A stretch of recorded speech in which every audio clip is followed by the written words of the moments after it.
I'm not good at whining and complaining, but it was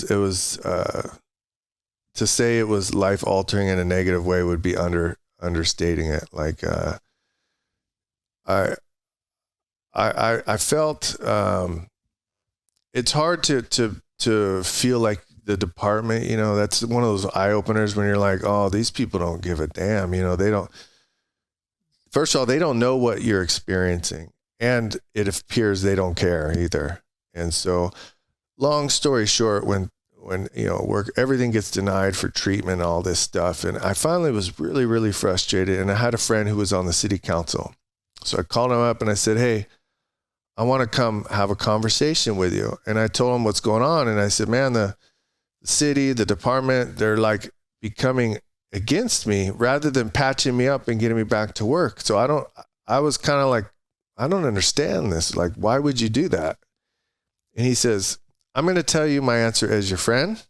I'm going to put my city council job aside. He said, as a city council person, my job is to look out for the best interests of the city.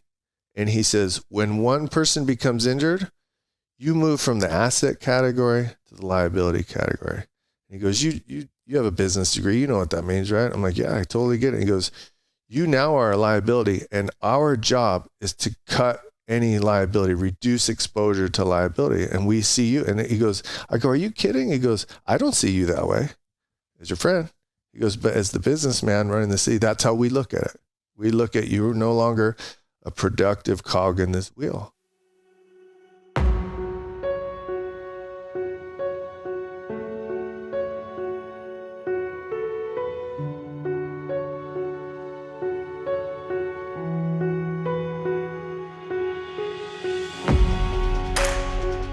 Welcome to the Transition Drill Podcast. I'm your host, Paul Pantiani. I appreciate you taking the time to watch. So let's get into this. I'll go backwards again. Where'd you grow up? I grew up in a town called Santa Maria here in California. It's a small, back in those days, it was like kind of a rodeo ag town, about 100,000 people. And now it's grown into kind of like big box store town. There's still some ag, but not as much. But in fact, that town had no notoriety except two things. Number one, Santa Maria style tri-tip, which I found all over the United States, a special kind of barbecue that we do. You'll see out back my Santa Maria barbecue pit. And the second thing, we became worldwide famous for Michael Jackson. His whole case and trial and all that was in our town. His Neverland Ranch? Yep, that's where we're from. And the Santa Maria tri-tip, what makes it unique is the way they move it up, the meat up and down from I think so. But see, my grandfather, when I was a young kid, he told me really sternly, we cook on oak, so there's no charcoal. We don't know any other way. So that's the only thing I know. So when you talk about anything other than it going up and down on oak, I know nothing else. So all these guys are doing the Traegers, and I'm like, that's not what my grandfather said, right? My grandfather's going to come back and school you. Right. Growing up, what was your direction in life? Were you heavily into sports? Were you an academic? I was like a lost child. I grew up in like housing projects with dysfunctional parents, a lot of poverty. And I didn't really have any kind of guidance, and I was always looking for that. So the only thing that kind of gave me a direction was I accidentally stumbled in this FFA program in high school, and the teacher kind of took me under his wing and started teaching me welding. And I kind of got on that path, which provided me some skills that I'm grateful for today. But simultaneously, I really wanted to be the hero that's in all the movies that I grew up on, the Bruce Willis characters and the Lethal Weapons and Don Johnson and all that. And so I had this career kind of handed to me in terms of ag and mechanical type stuff and engines and cars. And then I kind of had an interest in law enforcement, just to be the action hero that I saw on TV. So your family, were they agriculture in? No, my parents were unemployed. They were really, really dysfunctional. And so none of them had a path at all. And so education wasn't really pushed. It wasn't pushed at all. Nothing. So I was kind of looking for guidance as a child elsewhere. And so I'd see it either in Hollywood or I'd see it from these mentors that I kind of like, this teacher that I had in high school, so forth, that kind of helped me provide guidance. So how early in your growing up life did you kind of start thinking law enforcement was going to be your future? Well, other than watching TV and movies and being interested, it wasn't a serious thought until a friend of mine was in this Explorer program, police cadet program, and he kind of brought me into it, and I started doing ride-alongs and doing these things, and that was my first kind of serious thought that, police work might be for me. And then I did that through my younger years, and then when I got into high school, that was no longer cool to do, to be the kind of, you get called a narc or whatever. Right. And so I pulled away from it, and I was more interested in other things, partying and whatever. And so I kind of pulled away from it. And it wasn't until I went back to college. I was going to junior college while working full time, and I didn't know what I was doing. I kind of wanted to go become an economist because I always thought stockbrokers were rich, that I wanted to do that. And so then I was pursuing a path as an economics major. And when it came time to transfer to our local university here at Cal Poly, it was it's a 45-minute drive. I got accepted. I don't know how I got accepted, but I got accepted. And I was like, I don't know how I would even get there. I don't have a car. I don't know how you pay for tuition. Like, I was just like, because I didn't have any guidance from parents. And so I was an adult, but a kid. And I'm like, I chickened out. I'm like, I denied it. I said, I don't know what to do. Because on the other hand, my other friends that stayed with the Cadet Explorer program, they were all making $100,000 a year after 6 months of education in the academy. And so I thought, you know what? I can't do this college thing, but I can swing 6 months. And so I saved a little bit of cash, quit my job, and I went to the academy paying my own dime to go through. So that's when it was like, I had no other choice, kind of. It's like I had these two interests, but this is the only one that seems possible, More because of the time commitment that it was going to take to get there, or combined with the financial aspect? All of it together. I'm like thinking at best 4 years to go to college. And then I'm like, okay, then I guess I become a stockbroker. I was kind of like a little bit confused. And I'm thinking, well, how do I survive for 4 years of college? How do I pay the tuition? I didn't have a car. I was riding my bike to my jobs. And on the other hand, I'm over here, I'm like, I'm seeing my friends, they just graduated the police academy, and the path is laid, right? And so it's kind of like this, I didn't really see another choice, kind of. At that time in your life, did you have anybody who could be, quote unquote, a mentor from the financial industry side? No, in fact, I went to a stockbroker, just cold called him, and I said, I have $1,000. I want to get into investing. I'm kind of interested in becoming a stockbroker. And he's like, oh, here's a quick $1,000. And so I met with him, and he goes, oh, buy this mutual fund. And then I started asking him about the business, and I was 18. And he said, if you really want my advice, what you need to do is go get another career. Learn how to communicate with people, get life experience under your belt. And it was the last thing I wanted to hear. And this was just before I was making this choice.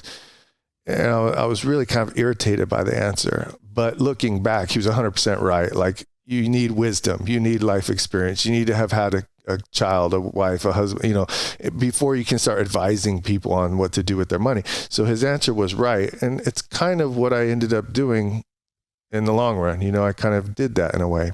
When you look back on it, that actually was, for him to see an 18-year-old and give you that kind of advice was actually very cool, because he could have easily just said, oh, just go to school, get your degree, and start doing this. Yeah.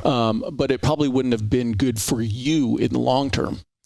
It was really good advice, not the advice I wanted to hear, which is, for kids, we don't really want to hear what we need to hear. We want to hear something better. And so it was the right advice at the time. Yeah. So what year did you start in law enforcement? 98 was when I became a cop. And in your mind, you were going to do a career in law enforcement? I had, at that point in my life, I hadn't thought 30 years down the road. I was literally kind of living in the moment of, this is going to be fun. I wanted to do all the stuff I saw on TV. And I, at that young age. Except write the reports. Yeah. Well, they don't do that on the movies. I've never seen that in a movie, right? They're not going to show the boring stuff. No. So it was for sure. I wanted the action, and I wanted to live that life, and not just from the adrenaline junkie side, but I had this, I don't know why, just this moral sense of good guys and bad guys. All those movies where there's clear good guys and clear bad guys, which is not how the real world is. But I had that. I still have that idealism inside of me, and so I like the idea of doing the right thing. You know, doing good, protecting the weak from the bad, and all these things. You know. Now today you're no longer in law enforcement, but you still train law enforcement. When did the desire or interest in teaching come about? Almost day one. And I thought about this. This weekend, I taught a class for instructors, train the trainer type thing. And I was thinking about this. So almost day one, like within the first year, I'm starting to take classes on my own. Things like jiu-jitsu and firearms. Those were kind of my main areas. And at that point, it was purely, I felt deficient. Like I didn't feel confident enough to prevail if things went sideways. And so I was training constantly. And the better I got in these skills, the more I felt like I was deficient, you know? And so it was constantly training because I was putting myself in positions like a lot of aggressive young cops do that are fairly dangerous, right? Making these car stops in alleys in the middle of the night. And I somehow very quickly connected with other like-minded people in my department who were all teaching. And so it was very quick, like, okay, if this is your thing, I'm learning this thing, now let's teach other people for two reasons. Number one, you don't learn things from learning as well as you do from teaching. And it's really rewarding to learn something and then provide it back. So that almost was in my first year or two, I was already teaching at a police academy because I'd already been doing martial arts for many, many years. And so I was one of the more higher skilled at martial arts at my department. So it was kind of a natural thing. And then I started taking into the shooting, the combat type shooting, and doing the same path. So it was almost immediate. When did you start martial arts? How old were you? When I was 14, I met, like I said, I stumbled across these mentors. Some guy, I don't even know who he is or where he is now, but he invited me to go with him to a karate class. And it was all adults and me, 14 years old. But I was built like my son, who you saw, you know, my son's 14 too, and he's 6 foot. So I'm in there kicking people that are 6 foot and, you know, they're bigger, stronger than me. So I started then, and I've never really ever stopped outside of injuries and life things, but pretty much always. What was it that transitioned you to jiu-jitsu? Okay, so I had done a bunch of different arts through the years, and then I got really, really into Taekwondo for like, I don't know, 7-8 years. And I thought that was everything. And then I got in this fight as a cop, and my partner who was with me, after we're done, handcuffed the guy, we're talking about the fight, and he goes, "You need to try this thing called Brazilian Jiu-Jitsu." And I had already been very high level competing in Taekwondo, and whatever you're into, that's everything, right? And so I'm like, that sounds a bunch of garbage. And he says, no, I'm telling you. And he goes home on duty, brings me back this old VHS tape, and it had the first 6 or 7, I don't remember how many, first 6 UFC fights on it. And it had been recorded over and over and over again. So it was super fuzzy, right? Like your audience won't even know what a VHS tape is. Probably right? not. But it was super fuzzy and worn out. And I watched those things over and over. And I'm like thinking, is this real? I don't know. So I go back to my Taekwondo teacher. I say, hey, you got to see this thing, you know? And this is a guy he's past his prime in fighting. And now he's running a business and teaching kids. And he's not really interested. Whereas I'm looking for the best fighting art, right? And he's trying to make a business. He goes, oh, that's fake, like that WWF thing. And I'm like, I don't know, man. That guy's tooth flew out, right? I'm like, that looks pretty real. And so my buddy, he says, we got to go to Torrance, like a 3-hour drive. And so he ended up flaking, and I drove myself to Torrance 3 hours. And I started taking classes with the Gracies once a week during the week, during my days off. I'd go take classes all day. And I pretty much never stopped after that. I remember when I came out of the academy, back when I had hair, and I've probably told this story a couple times now. I used to get my hair cut by this old Marine, Vietnam era Marine, and apparently had learned standing martial arts while he was over in Vietnam. And I still remember one day, and this is late 92, he's talking with the other barber in there. Oh, these Gracies. Now I got to learn how to fight on the ground. Yeah. You know, and at that time I didn't know any, peripherally martial arts, but I had no idea what BJJ was. But I still can remember him to this day going, oh, those Gracies, now I got to learn to fight on the ground. Yeah. It was a game changer. That I don't think anything probably in world history has changed the fight business or the world of martial arts like what the Gracies did in the early 90s. Like it changed everything. Now it's a whole different industry and everything. But in terms of, if it took thousands of years for fighting skills to progress, that was the biggest jump. I mean, it's just a huge jump. And you look at how many people do jiu-jitsu now, it's just incredible. Well, and when you look at the basics of it, it's a martial art that really, when you're a high level practitioner, obviously I've got no business talking, but it completely, to some degree, can almost negate a total size difference. You go back to Helio Gracie and the fact that he was so small, yet fighting and going against people much bigger than him. So it's about leverage and understanding the chess match of a match or a fight. Yeah, that was what was really cool in the old days, because you would see the size disparity versus skill disparity. Today, if you watch MMA, you don't see that anymore. Right. Everyone's just incredible at everything, right? So you don't see it anymore. But back then, they'd match a boxer with a jiu-jitsu guy or what have you. And it was, to some degree, art versus art. And in that environment, jiu-jitsu dominates. And for the large part, even size didn't matter, right? And now, for sure, all things being equal, size is going to prevail, right? But when you have a high skill and size, for the most part, the skill is going to prevail. And that was the neat thing, because my generation of watching like the Karate Kid and all this, it was this idea of, hey, if you knew this art, you could beat everybody. And that wasn't really true. It was on TV, the whole Bruce Lee thing. Scripted and produced. Yeah, but it wasn't really true. But jiu-jitsu to a large degree made that true, where you would see, I think the best visual image is Ken Shamrock versus Hoist Gracie. And your young people don't know who that is. But you had this guy who all of us would go to the gym and do arm curls and all these, protein shakes to look like Ken Shamrock. I mean, he was a bodybuilder looking amazing physique. And then Hoist Gracie looked like an average guy without sculpted muscles. And then he chokes him. And it's like, that's what all young people like me dreamed of, right? Like, if I'm going to be bullied, I want to prevail. And if I can learn this art that will teach me to do that, that was like a gift from God, right? So in your opinion, having a Taekwondo background, I would imagine that when you got into law enforcement, all the gear we have to wear almost negates your ability to kick effectively. Am I wrong? Yes and no. I mean, I used to be on those calls pre-jiu-jitsu, and I'd be thinking in my head, like, what tools do I have and which ones are even legal? Legal's not the right word, but what would be appropriate or reasonable, right? Within policy. Yeah. And, a lot of the Taekwondo was really beautiful, spinning back kicks and all these things to the head. And when I'd sit there and think about it, well, I could kick someone's thigh, I could kick their knee, and it might stun them or buckle them. So I could do that with the gear on, but then what? I still got to go grab the person, right? And so to answer your question, could I do a spinning back kick with all the gear? Probably not, right?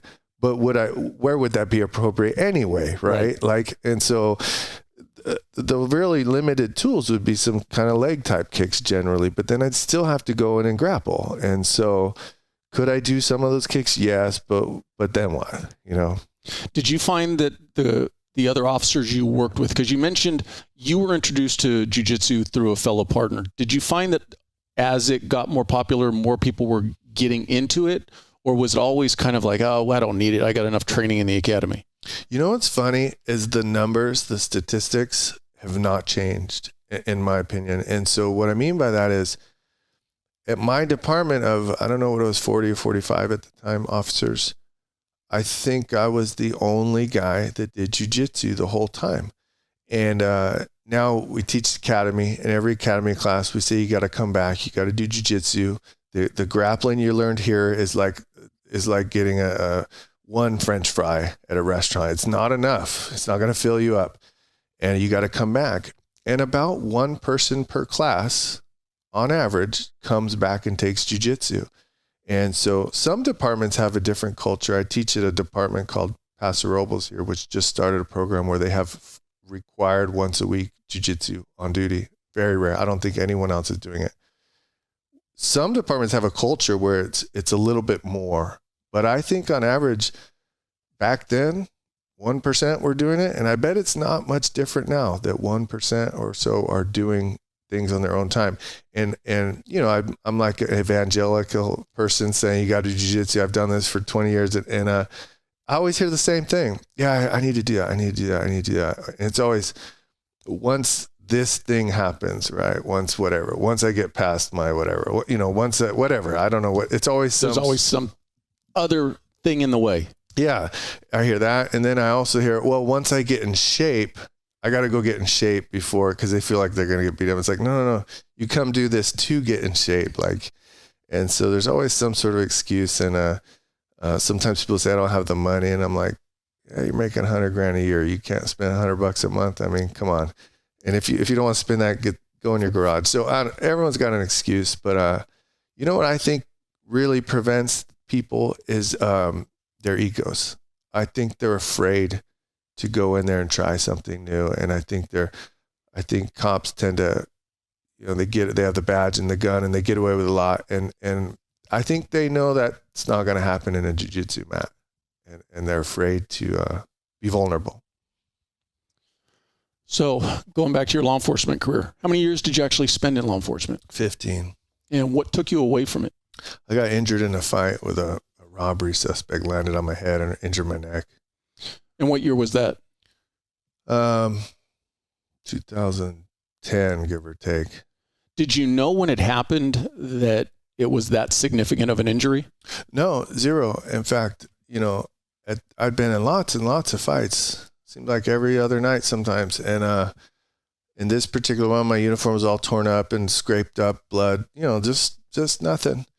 And when I got back to the office, the sergeant said, well, let's write you up. And meaning, you know, the paperwork. And I said, no, I'm fine, just superficial. Everything's, but I looked bad because I was really torn up, the clothing and everything. He goes, you look bad. And this is from an older, wiser guy. He goes, I'm telling you, let's write this down because you don't know what tomorrow is going to bring. And I said, whatever. And then the next morning I was in a lot of pain because, you know, in that moment, there's like a lot of adrenaline that kind of masks things. And so, and even then, I didn't think it was that big a deal. It just was one of those things that would never heal. And it still causes me problems to this day. So. What was your experience going through that whole injured on duty and eventual medical retirement? I'm not good at whining and complaining, but it was to say it was life altering in a negative way would be understating it. Like, I felt, it's hard to feel like the department, you know, that's one of those eye openers when you're like, oh, these people don't give a damn. You know, first of all, they don't know what you're experiencing, and it appears they don't care either. And so long story short, when, you know, everything gets denied for treatment and all this stuff. And I finally was really, really frustrated. And I had a friend who was on the city council. So I called him up and I said, hey, I want to come have a conversation with you. And I told him what's going on. And I said, man, the city, the department, they're like becoming against me rather than patching me up and getting me back to work. So I was kind of like, I don't understand this. Like, why would you do that? And he says, I'm going to tell you my answer as your friend. I'm going to put my city council job aside. And he said, as a city council person, my job is to look out for the best interests of the city. And he says, when one person becomes injured, you move from the asset category to the liability category. And he goes, you have a business degree. You know what that means, right? I'm like, yeah, I totally get it. He goes, you now are a liability, and our job is to cut any liability, reduce exposure to liability. And we see you. And he goes, I go, are you kidding? He goes, I don't see you that way as your friend. He goes, but as the businessman running the city, that's how we look at it. We look at you no longer a productive cog in this wheel.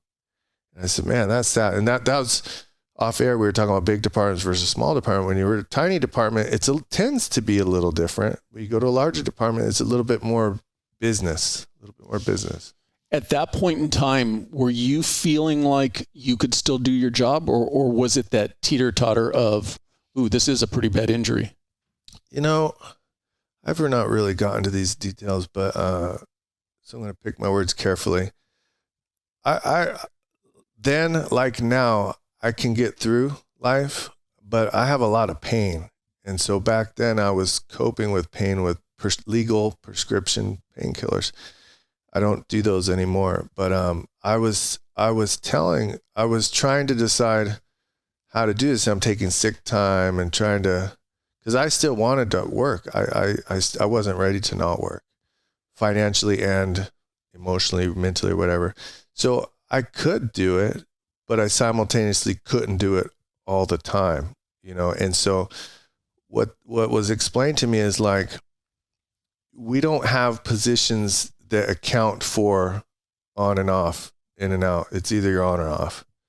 And so some of the people that were in my shoes, I know them. I worked with them. They'd be popping pills at work like all the time. And I finally, one day I was on a SWAT call out, and all that gear was really affecting me. I took a pill and I'm like, this is not good. I feel fine, but I'm not stupid. I've been around drug addicts my whole life. Like, I know that it impairs you even if you don't think it is. So I went and told my boss, I got to go home, man. I can't do this today. That was kind of where I wanted to get to with it is, how hard was it for you to come to I don't want to say realization, but at least accepting that maybe your law enforcement career was coming to an end? You know, I don't know if this is where you're going with your question, but my biggest hurdle was, and I still won't do it, except that I'm handicapped. And I do have an injury that affects my life. And the only people that see it are my family, because everyone else I just power through. And so like, if I'm in a lot of pain here, I can take a shot of whiskey at 3:00 to kind of numb the pain, to cope with it. And you can't do that in a police world. And so nobody sees that. And so I struggle, and I don't ever accept that I'm handicapped. So to accept that I was going to retire to some degree would require me to admit that I was no longer 100%. But I still, in my head, I'm like that older guy who thinks they can still do the young guy things, and then they go do it and they pay the price for it. That's where I'm at in my life. And so I don't know if that answers your question. No, it does. And that's the thing is, I think a lot of us get into that mentality of, I can still do this. Right. But you have to look at your health long-term. Mm-hmm. You know, you were injured, but had you pushed through it and had your agency allowed you to push through it, what could have been the greater negative outcome? Well, I'll tell you, I can answer that very clearly. I had the very tragic, tragic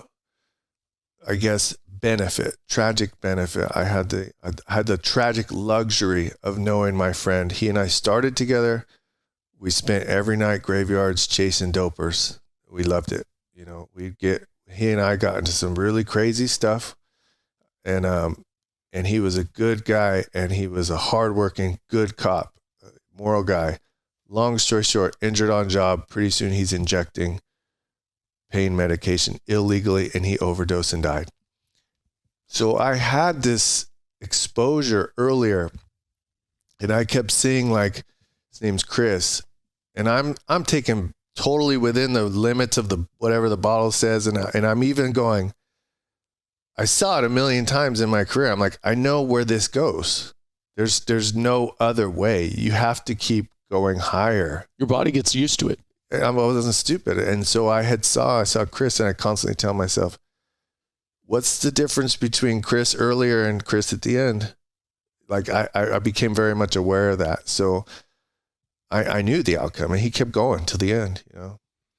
So the whole premise of the podcast is about transitioning. Mm-hmm. So you came to a point where you had to transition away from law enforcement. Mm-hmm. Your hand was forced, though. Yeah. How well prepared were you for post law enforcement at that time? I would say 50-50. I'd always been going to college after my job. So I told you I did my junior college. I didn't go back to the bachelor's degree. Once I got hired, I kept going night school forever, got my bachelor's degree, and I started side gigs, different things. I was always doing usually around training and or some sort of business stockbroker type stuff. That was always what I was dabbling in the whole time. And so I kind of in my head was planning for something else. I had built like a law enforcement training business at some point, and then I eventually kind of started doing financial advising on the side with other cops. So it's kind of like doing this thing, putting my feet in the water, nothing to be sustainable or nothing that I could totally live on. And so what happened was there was a lot of bad, dark politics, and our police chief got fired. A lot of corruption happened, not Rampart level corruption, but enough to get the guy fired, and turmoil.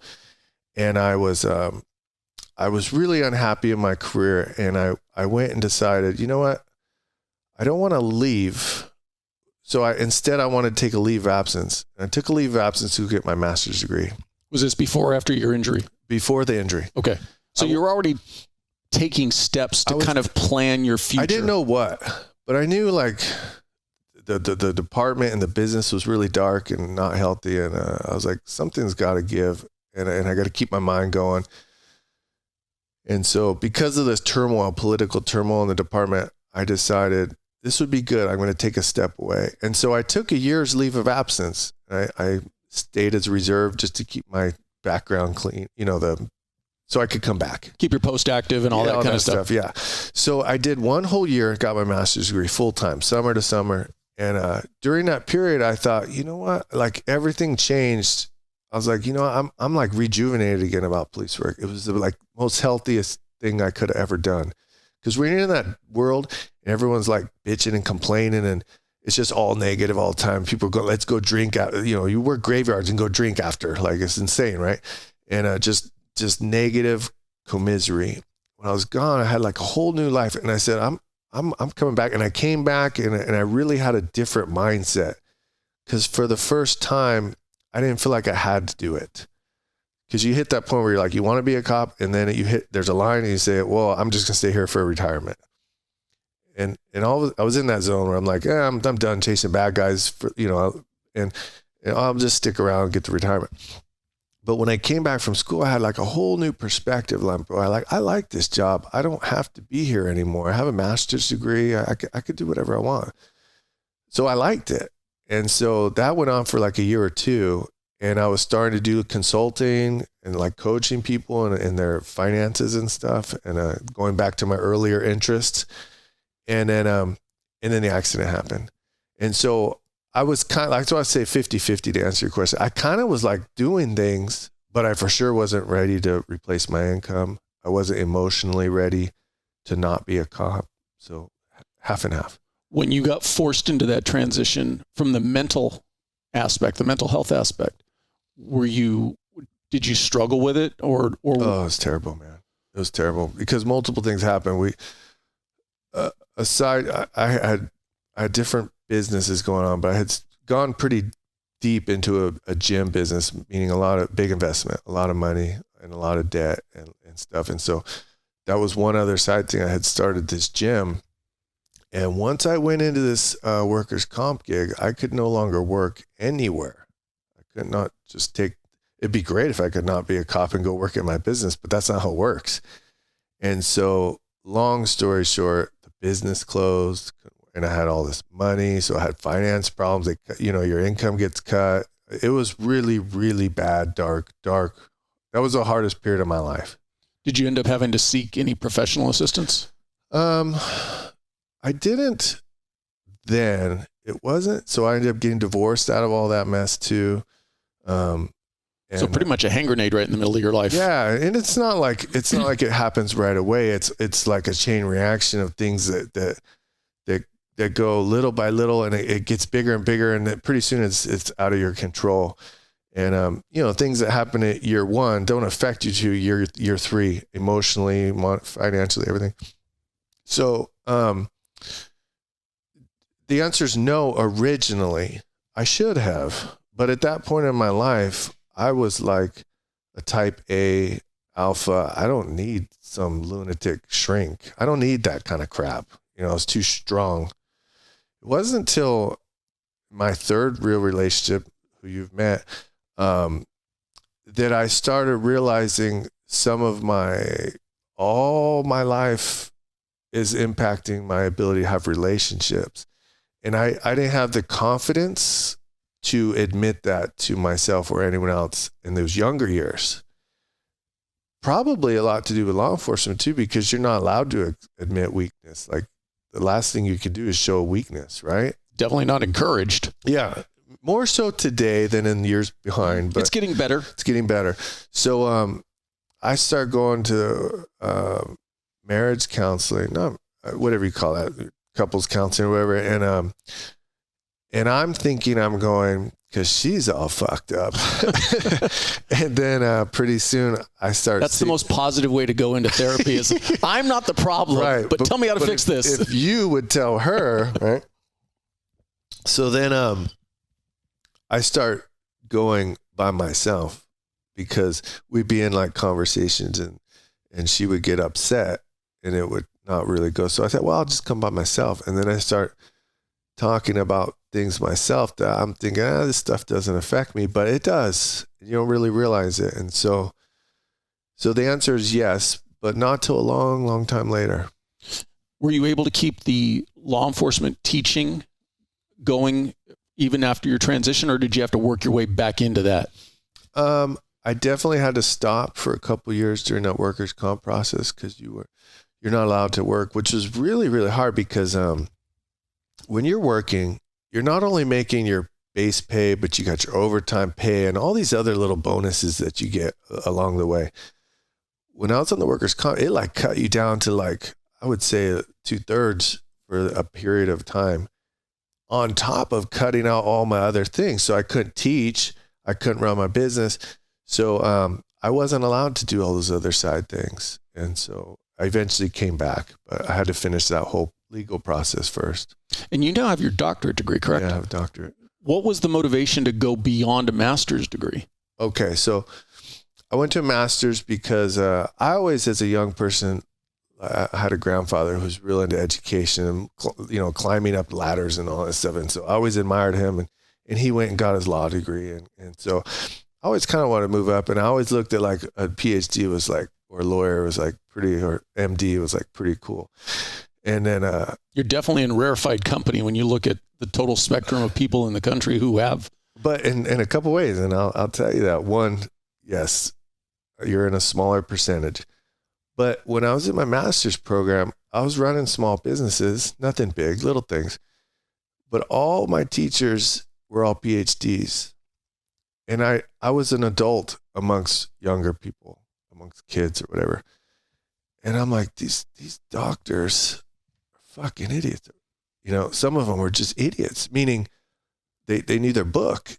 But they no had life experience. Zero. They'd never been out of a college. And I'm like thinking, I've been in the real world here. Like, you people are not living in the real world. And I lost a lot of respect for that whole doctor thing. So I finished my master's and I'm like, well, that alleviated my need to go get a doctorate. Okay. I don't need to do it now because I lost some credibility in my head. Right.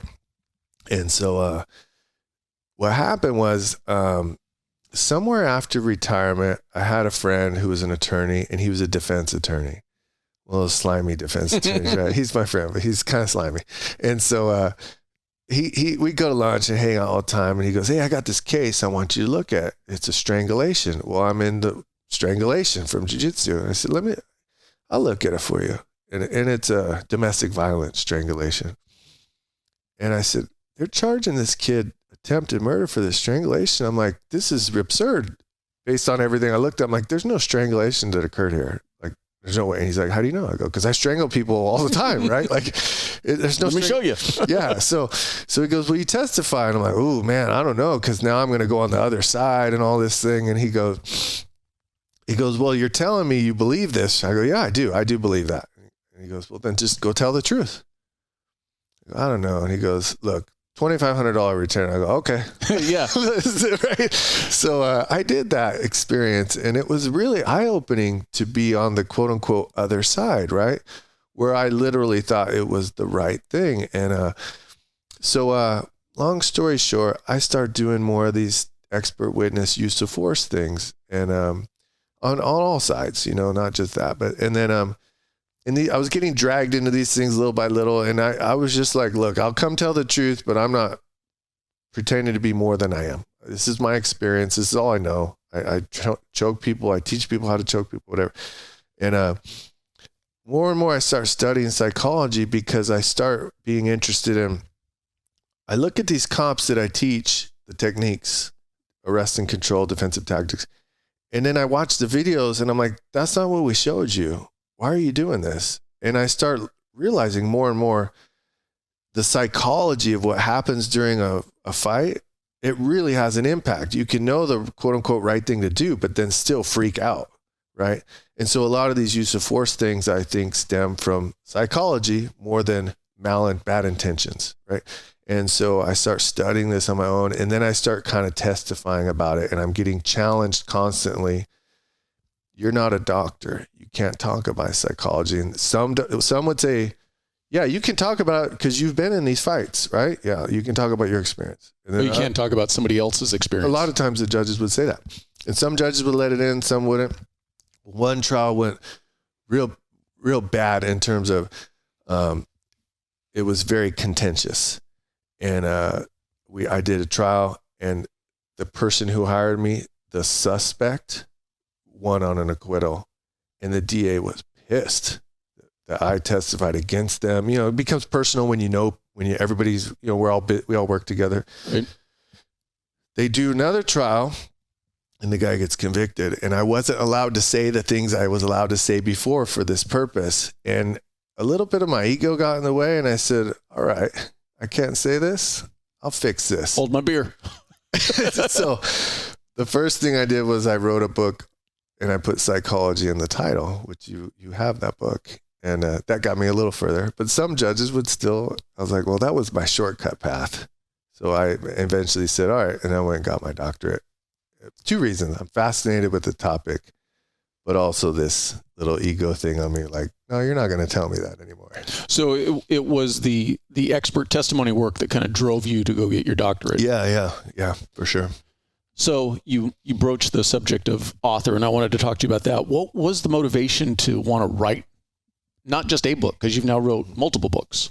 Well, my very, very first book was a book on personal finance for cops. And it was way, way back when I was telling you I was kind of giving consulting advice over the hood of a car at 3 a.m. about retirement to other cops, right? And I was like, I want to make this a business because of my earlier interest, which I've talked about twice. And I started studying, like, okay, how do you make a business and how do you do this? And some of these mentors that I had met through afar, meaning like somebody I'd follow on our talk radio show or another author or something, all of them were writing books. And I quickly realized the fastest way to become an expert is to write a book. And by expert, I mean expert in the eyes of others. Not necessarily that you have the expertise, but that others perceive you as an expert. There's a few paths. You can get credentials, doctor, you can write books, you can do podcasts, right? But others have to see you as an expert. Even if you really are highly qualified, others need to know that. So I wrote a book, that first one. And I really enjoyed the grueling, miserable process of producing a book. And that just led to one thing, led to another, and I just kept going. For you, or for somebody, because we've probably all had conversations with people like, oh, I want to write a book. Yeah. But it's, in my opinion, it seems like such a daunting task to sit down and write a book.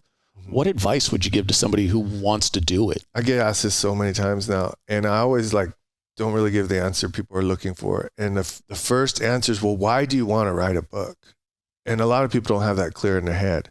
So like in my first book example, it's like, why I was very clear. It was my business card, which is much more powerful than a business card, right?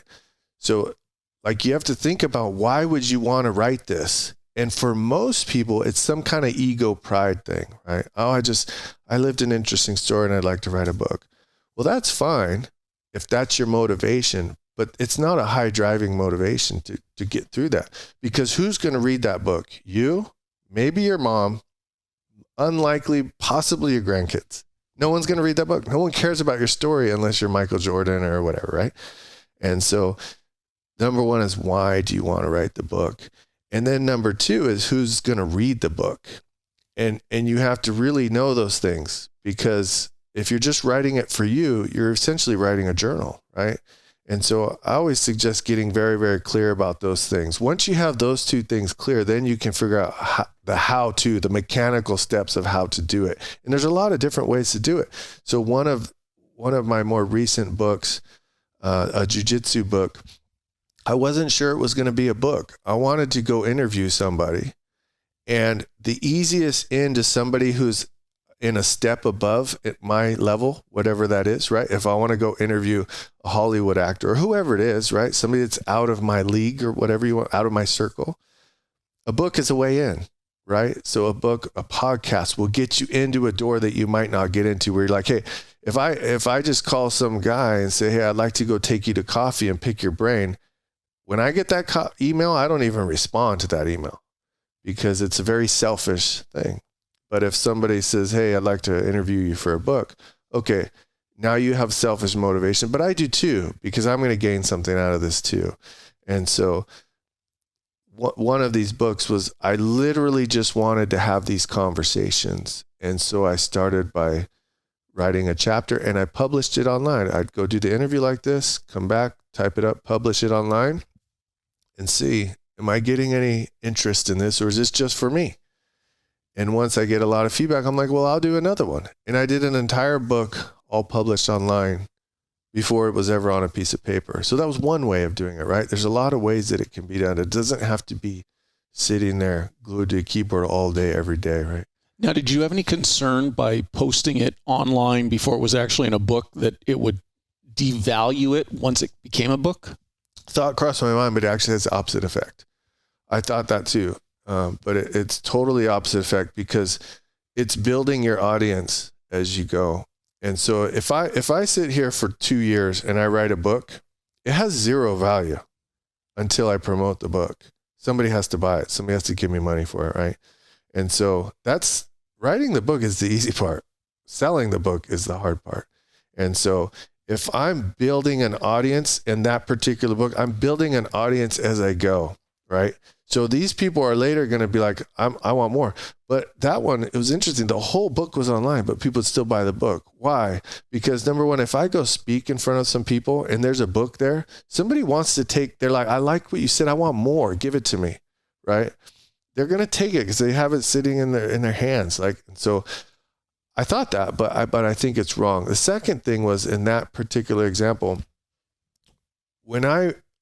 if we're going to categorize people A, B, C level, right? Michael Jordan's A, some college players B, and some high school players C, right? We're going to categorize people.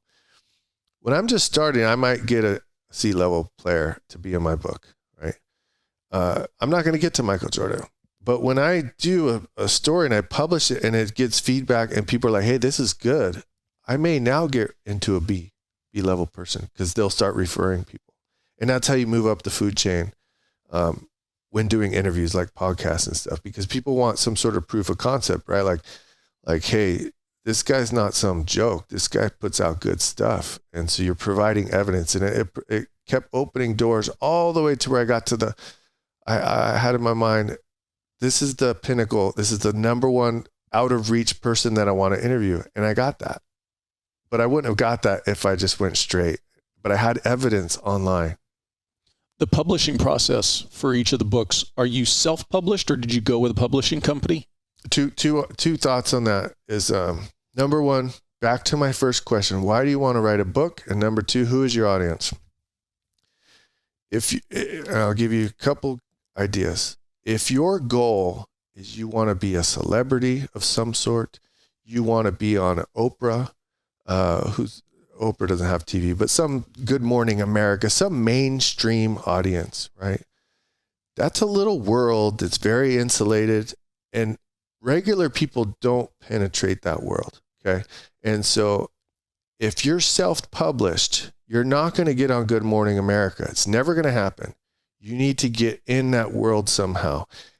And so in order to do that, you can't write a book that's titled Wellness for Cops in Their Second Career. You'll never get an Oprah. You follow what I'm saying? It's got a very limited audience. Limited audience. So if you need to write a very broad, generic, vanilla, boring book that no one wants to read to get in those audiences, right? Like how to be a happy housewife. Well, there you've got 50% of the population. It's very neutral. And it's going to have nothing controversial. It's going to be vanilla, right? So that's sold to these limited publishing houses. I don't know what the number is, 5 or 7 publishing houses. And you write a book proposal and you sell a book proposal to them. And if you're really lucky, they buy it. Then you write the book. Okay. That's like trying to become a pop Britney Spears type singer. It's possible and people do it all the time, but it's not easy if you're not Trump or don't already have a name behind. Exactly. Those people are like, that business is like, how can we make a guaranteed quick buck? Well, let's write the Joe Biden book or whatever, right? Like a name thing. So you and I can do it, but it's very, very hard. So why, for me, it was like a no-brainer. I want to write a book and I want to sell it myself. I want to keep most of the money and I want total control. And I don't want some editor telling me I can't say this bad word or whatever, right? I don't want them saying I can't put this controversial story. So it's like a no-brainer to me, self-publish, like just do it myself. So, and now in the world, in order to there was 2 barriers: getting into a bookstore, Barnes and Noble, and getting into a Costco and all these. And then in terms of marketing, getting on these TV channels and stuff. Well, none of that matters anymore.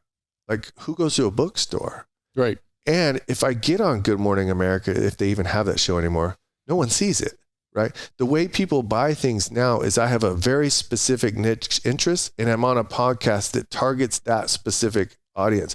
I would sell more books on your podcast than I would Good Morning America. So the whole world has changed. So to me, I'm giving you a broad answer, but it's always nowadays like, do it yourself. Like, unless you want to be the president of the United States or something else or whatever. So I do want to hit on a couple of your books. The one that I think is most important across the greater scope, especially for the target audience of this podcast, is The Psychology of Being in a Gunfight. And I think it's important, and I'll even go back to the opening of the book where it talks about it's not just for the officer who's potentially going to be in it. It's for their friends or their spouses or their family members so that they can understand what an officer goes through when they've been in a shooting. So I think that is such a telling point for the whole book.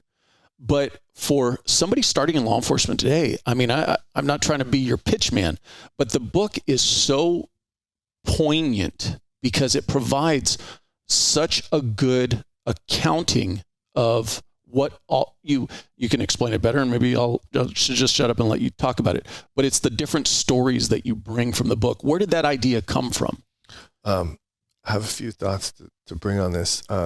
First, my intent with the book is twofold. I already told you one. I wanted to get an expert in psychology label real quick, right? Real quick relative to a doctorate degree. But what I really, that's not enough to motivate me to do the work.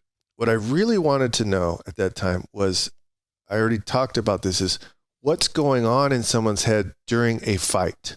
A gunfight, a physical fight is the same thing. What's happening and what is the psychological changes? What's occurring? What's going on? And I had some theories in my head. And what really got me thinking about this was everybody who's been in a gun shooting, they get interviewed. Why did you pull the trigger? I was in fear for my life. And I thought, I'm not sure I buy that 100%. I don't think people are lying, but I think they're saying what they were told to say. Okay. And because I thought every fight I've been in, some bad fights, physical fights, not shooting. I haven't been in a shooting.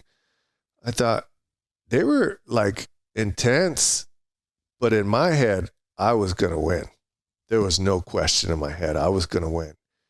Now, was that real or not? Who knows? Maybe not. Things could go sideways. But I had this like type A predator thing in my head that allowed me to prevail. Is this making sense? Makes complete sense. Because what I was thinking in my head when you're saying that is, if you're not working the street thinking that you're going to win every fight, then why are you working the street?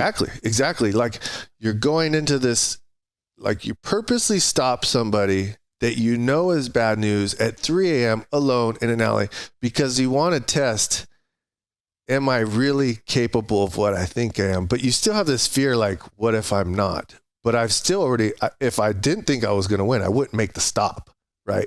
Which a lot of cops don't make the stop, right? You know, there's the cops who's like a man with a gun and they get lost over here, right? And so I thought, I wonder if this is really true. And so I wanted to interview people. And so really, originally it was going to be about arrest and control fighting. And then I start going back to what I talked about earlier. Well, who the hell is going to buy a book about a cop doing an arm bar on somebody, right? That's pretty boring. So, I needed to get to, well, when it's life or death shootings versus a fight, which is a lower risk of life or death. It's still there, but it's lower risk. Well, when you're shooting somebody, that's life or death. So the stakes are high, meaning all the psychology is for sure there. The interest for the audience is there. So that was my original question was, what's going on in your mind while you're doing this? Are you really afraid? What's happening? That was my real interest. I already knew the answer, but I didn't know that I knew. I wasn't certain.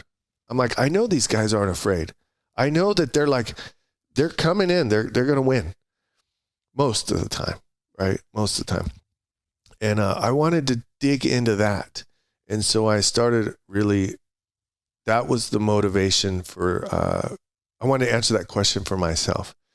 And then I wanted to document it. And then I'm going to jump back to what you said originally, who the audience was for. So originally I wrote it for me. My own selfish goal was I wanted to get expertise. I wanted to answer that question for me. And then I started shifting, okay, well, here's a product here that can make a little money and all these things. But I thought the original audience was cops.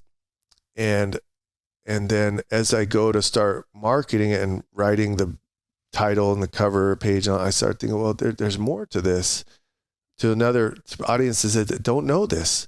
But what I had not ever considered was a spouse.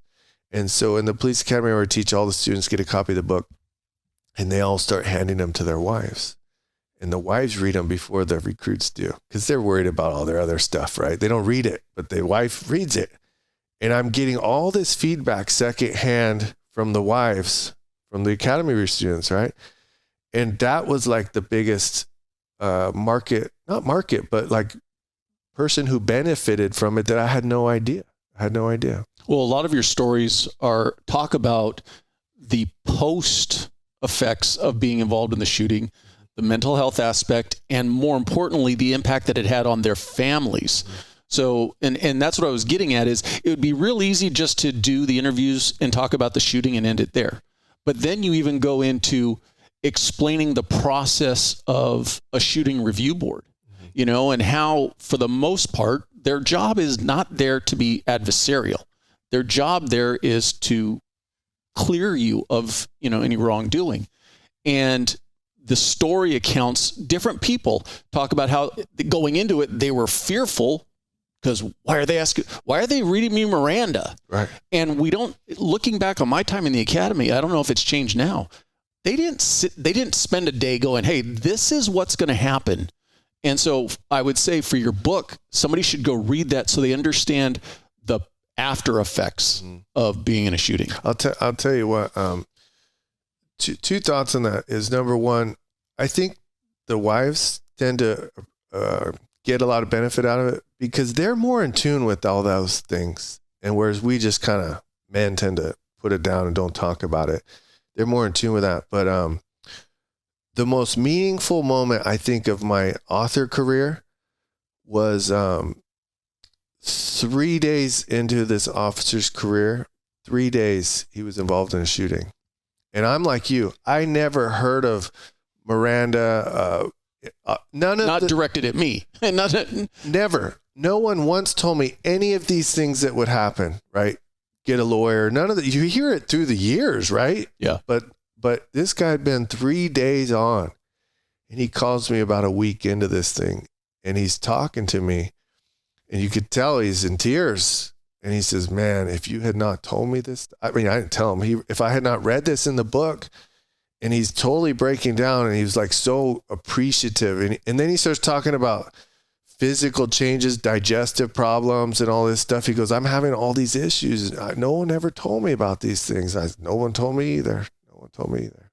Well, and you mentioned previously about, the benefit to the spouses. And you hit on a key point, because even in one of your stories, and I can't remember which specific one, but the guy made a comment of after the shooting, he was trying to hide it all. I'm good, and put up this facade. And he says, my wife's been with me at, I think maybe like 10, 15 years. She knows me. Right. And so when we try to fool our spouses and say, oh, I'm fine, they know us better than us, And so I think that was a really poignant thing to address. And I think that's why for spouses, read that book, because it gives them the opportunity, even if your husband or wife has not been in a shooting, this is potentially what they're going to experience if they do. Yeah. And the thing with going through those stories, so I think there's 12 stories, if I remember right. And a lot of people come back and say, hey, you should talk to so-and-so for your next book. And I said, I'm not writing another book. They're like, why? I said, I did 12 stories. It's the same story over and over and over. I don't need to, if I was to do it again, it'd just be a money grab, right? Like I know the story. I don't need to keep retelling it. And there's some variations in those stories. If you read all 12, there's some variations. And some of those people I know better than others. And like our friends, it depends where you're at in your life and where you're at in your career on how honest you are. And so some of the people in there who have less of an emotional impact that they admitted to me, all my friends who've read the stories go, oh, his day's coming. Yeah. He's just not there yet. Yeah. He just wasn't ready to tell all of it yet. And for good reason. Some people are still in their career and they can't really be honest, right? And so some people are really far removed and they've told the story. And so they're more comfortable being vulnerable. Whereas some people, when they're right in the mix of their career and they got to put on that image, they disclose less, right? But I know, I'm like, I know, you're pretending. Give it time. Yeah, but I know, I was you 10 years ago, but I know what's going to come. Yeah.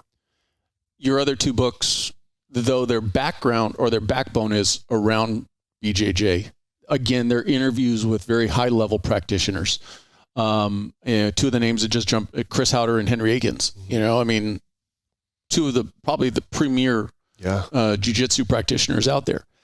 But even those books, you don't have to necessarily be involved in BJJ, but you can still take from those books, Motivation and Success are the two names that you could apply to your own life. Mm-hmm. Those books, those were really, if you really get to know me and the more we talk, you'll know there's a real theme in everything I do. I have a book about money. I have a book about business, book about shootings, 2 books about jiu-jitsu. All of them are about one thing, human behavior. That's my interest. I'm interested in human behavior. And so the jiu-jitsu books came from, I was at this point in my life where I'm doing jiu-jitsu, but it's really a hobby and a business in that I teach it. But I was always like this B-level player. B-level to me is like, what's not college football or baseball, but like, like minor leagues? Yeah. Like a lower level, like these guys are good, right? They're good, but they're not professional level. I've always been that kind of a jiu-jitsu guy. I'm okay. And I always wondered what's different from me and the Marcelo Garcias or the top of the food chains, right? And I knew I was not putting in what they were willing to put in. And there were guys I've trained with through many years that put in a lot more than me. Whereas I was always like, this is number one, fun. It's social. It's necessary for my career, but I don't need to be the world champion in order to prevail in a police fight, right? I just need to be a little better than the average guy. And the people that were going to high level competitions that I was training with, like it was like a grueling fight to roll with them. It was a fight. And I'd be like, I don't want to fight. I want to not be too hurt and come back tomorrow. And I always wonder, like, what's different from a Michael Jordan than a guy who plays basketball in high school and then never plays again? Like, he's pretty good, but what makes these people different? And I had this theory again. All these books start with a hypothesis, and I thought they're really screwed up in the head. That's what I thought. But to a degree, they are. Well, that's what I proved to myself by writing those books, right? All these people, I've never found an exception, that excel to super, super high levels have a real dysfunction that drives them to have that motivation. Like pick a Donald Trump, very high achiever, also has a lot of dysfunctions in his life, right? Tiger Woods, right? High level. We see dysfunction, right? Everybody, and this is my hypothesis that I think I've proven, everyone that excels very, very high is compensating for something. And so what I found was, like you talk about therapy, and I've done all kinds of similar type things, like Tony Robbins events, all these, I've done a million things. And I found as I was getting older, when I was writing this book, the more I get my internal thing working better, I don't know how to describe that. The better off of a human being I become, the less drive I had. And that started bothering me at some point, like, man, if I keep getting my stuff more worked out, I don't have the ambition. And so that was the book. And I started like looking into these people's backgrounds, and all of them, without question, high level dysfunction. And that led to a shift in my mind and what was motivating me in my life. Whereas before it was trying to achieve to compensate for dysfunction. And now I'm in a whole different path. So it's healthier. I don't know if I'm making sense. You make perfect sense, because what you realize, you don't have that internal struggle. Yeah. And the other analogy that I would use is, you talk about all those high levels, Michael Jordan, Tiger Woods. It may not be a popular way to phrase it. They're addicts. Mm-hmm. You could exchange basketball for drugs, and it would still be, he would probably take the drugs, Michael Jordan, to a level that would be harmful. He took basketball to a level, some people may even say it was harmful, because if you listen to some of the interviews with other teammates and stuff, he didn't have the off switch. It was always on, whether it was practice or was games. Right. But that's what made him so successful. Right. And then the other side of it is, rarely do you see people who make it to that level become coaches or trainers, because they demand so much of themselves. They don't understand that everybody else doesn't have that same level of drive. Right. You know, and that level of drive, and this unconscious thing that they know what to do, but they haven't learned how to articulate it. They don't even know what it is they do. They're so high level, right? Well, you go back to, officers talking about being involved in a shooting, and they say, I was in fear of my life.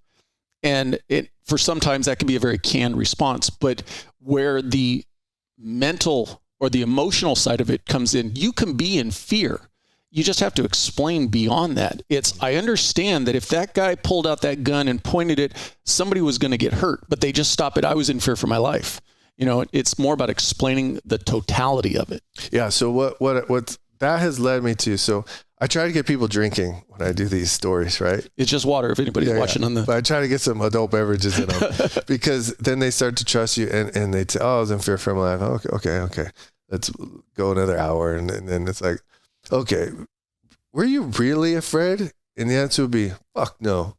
That guy was going down no matter what. And I was going, the real honest, like, alpha in them, and be like, okay. So I started thinking this through, and they're not lying by any stretch. They're not feeling fear. Fear is a very interesting word, because how do you define fear? Fear means a lot of different things, right? And you could be afraid that your wife is cheating. You could be afraid that you're going to not have money to pay your bills. You could be afraid of a roller coaster. Those are all very different fears, right? And so what I've kind of come to the conclusion is, even if you weren't feeling fear like you would in a horror movie or in a roller coaster, you were afraid of the consequences if you didn't take action, right? Those consequences are bad, which is what you said. I'm just saying it in a different way. So there is they see the risk, and it was a life-threatening risk, even if in that moment they felt in control and they felt that they were the aggressor, right? So going forward for you, what's down the road? What's in your future? Okay. I've always taught and I love teaching. And so to me, teaching is really my opportunity to learn. I love learning. So as long as I'm learning, I'm happy. It took me a long time to realize this. If I'm learning something, which is challenging myself, I'm happy. When I'm not learning, I'm not happy. So if I'm in a career where I'm making good money, but it's just the same old, I'm unhappy, even though I have money from it, right? So I have to always be learning. And so in order to do that, I'm always teaching, which I find unique ways to teach. Expert witness is a great way for me to teach. I'm teaching a jury and I'm teaching a judge and I'm teaching attorneys. If I write a book, I'm teaching. If I teach in front of a class, I'm teaching. So I've realized this is a common theme for me, to always be teaching. Therefore, I'm always learning. If I'm teaching a jiu-jitsu class, I'm learning. So that's the number one. Number two, I bought this ranch last year during all this COVID thing. And this now is like consumed my life, where we're learning like a whole new way of living. I told you we slaughtered a cow this morning. I never done that before. So I'm learning new things that are also, if we can't go to a grocery store tomorrow, we're set now. And that's that, the whole world is very unstable right now, and maybe everything's going to be fine, but maybe it's not. And so we're kind of building up a little garden and chickens and cows and pigs. And so if the world goes great, we're going to have good barbecues. But if they do all this craziness again, then we're fine. At least you have sustenance. That's what we're doing, and we're having a fun time doing it. So, you have any other books on the horizon? I did my doctorate, a couple of years ago, and you basically write a book and a doctorate. And so ever since I finished that, I've wanted to rewrite it in a way that people could actually enjoy rather than a boring ass thing. And so that's all kind of stuff we've touched on, the fear and the psychology and what happens in the body during fighting or shootings. And, I really want to get that out, but this has been consuming my life, this ranch. So, but it's going to happen one of these days. So going back to where you talked about, if somebody's interested in writing a book, define the topic, define the reason why, and define the audience. If somebody's at that point and now they want to sit down and write, obviously every author probably has a different way. Sure. Any advice you could give on just the writing process? Yeah, there's a lot of tools and stuff, but I was just asked this yesterday by one of these Gracies. He wants to write his book, and I said, just get an open Word document, start going. If it depends what type of book. If it's kind of a nonfiction book, starting with a table of contents is a very low barrier to entry. Like, you're sitting here saying, 300 to 500 pages, that's a lot. But can you bang out a table of contents? You might go, yeah, I could bang out a table of contents. And then you pick the chapter that seems most interesting. It doesn't have to be in order, and start sketching things out. Typing, number one. Number two, interviews like this make great books. You record it. It's super easy. And when you ask me a question, my answer will be 10 times better than if I were to just sit down and try to type it. I don't know why that is, but it's way easier to articulate from somebody asking you a question. When you're just trying to write, you're trying to predict the question they have in their mind. But when somebody asks you, it just comes out, so you can record it. A lot of what I've done is I dictate and or record, and I send it to a transcriber. They transcribe it, and I come back with a document.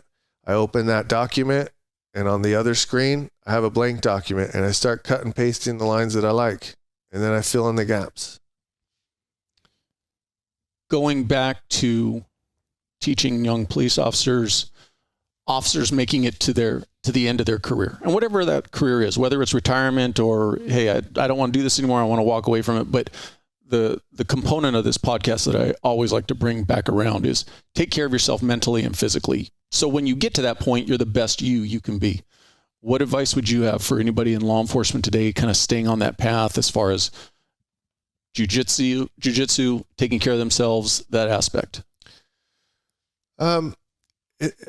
The reason I'm hesitating is because I go back to, why did you start this career to begin with? And for me and most of my peers that are my age, we wanted the whole cop thing. We wanted to be that person. We wanted to live that life that at least what we thought it was. And that motivates you for, say, 4 to 6 years, maybe. And then that changes, right? You get burned out or disgruntled or whatever, cynical.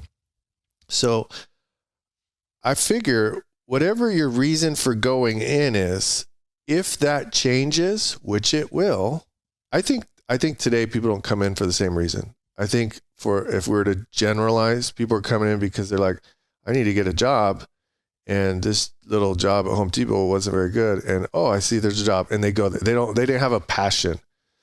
Whatever that is, your reason for going there, when that changes, I think you should change too, and either change your motivation or change your career. What I think is catastrophic is people that hate what they're doing and they're sticking it out for money. I think that's just detrimental. And so that would be the first thing. Now to your real question, which is more nuts and bolts. I think it's super, super important that your entire world outside of law enforcement is non-law enforcement. And whatever that is, I think jiu-jitsu provides that for a lot of people. For me, I could be in a gym with a doctor, an MD, a lawyer who's a public defender. I could be with a felon. These are all people I'm thinking of. A felon who's committed murder and done his time, and pastor, a whole world. And so maybe you go to church to get that, but some outside, because I think most of it go through this path. We become cops. We surround ourselves with cops, and we say it's us and them. And then we're uncomfortable with them, because what happens when you go to a cocktail party, they say, oh, I got pulled over and I did nothing wrong. And why do you, and you're just like, oh, so you start separating yourselves from them. But I think it's the most unhealthy thing you could do. So surround yourself with normal people, even though they're kind of annoying and weird. And then the third thing, which is what you've been kind of alluding to with your questions, is from minute one, I would be setting up my finances and my education for plan B, even if I don't know what that is. So I'd always be personal development type stuff, college education, learning real estate, whatever it is outside, so that you're starting to lay some groundwork, so that not if, but when that day comes, because even if you're the 1% that makes it 30 years, you have to do something else after, because these guys that retire at 50, I had a bunch of retiree friends here last weekend. We were barbecuing, and one of them's like, oh, I just picked up this job. It's just, well, why'd you pick it? I don't know. Some guy offered it to me. Like, that's not fulfilling. You got to have a reason. Back to my original, you got to have a reason for what you're doing. And if that reason isn't more than I have to be somewhere or I need to pay the bills, that's a depressing life that leads to looking for passion elsewhere, sex with other women, drugs, alcohol, all the vices, right? Your books, where's the best place to find them? Amazon. Yeah, just look me up, Chuck Rylant. And as far as anybody wants to reach out and contact you directly, what's the best way to get in touch with you? If you go to my website, chuckrylant.com, you can contact me through there. I used to have a lot of other stuff, but lately I don't have time for the coaching and consulting anymore. So I'm just kind of focusing on the expert witness stuff at the time. I appreciate your time, sir. Yeah, thank you for coming out and having a conversation with me.